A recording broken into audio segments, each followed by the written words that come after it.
ముఠాను అదుపులోకి తీసుకున్నారు పోలీసులు. 5గురు సభ్యులు గల దొంగల ముఠాను అరెస్ట్ చేశారు వాడపల్లి పోలీసులు. గత కొంతకాలంగా జిల్లాలో ట్రాన్స్ఫార్మర్లను డ్యామేజ్ చేసి అందులోని కాపర్ వైర్ ఆయిల్ చోరీలకు ఈ ముఠా పాల్పడుతోంది. పట్టుబడ్డ నిందితుల నుంచి 9 లక్షల రూపాయల నగదు, ఓ కారు, 4 మొబైల్స్ స్వాధీనం చేసుకున్నారు పోలీసులు.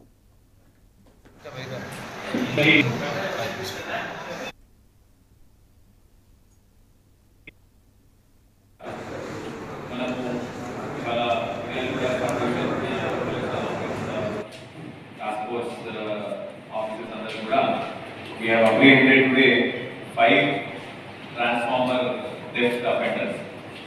వీళ్ళు 5గురు ఇప్పుడు సింగరేణి కాలనీ చంపాపేటలో ఉంటున్నారు. వీళ్ళ పేర్లు మెగావత్ రంగా నాయక్, జటావత్ ఇమాం నాయక్, జటావత్ మౌలానా నాయక్, షేక్ జటావత్ వలీ నాయక్, కితావత్ సునీల్.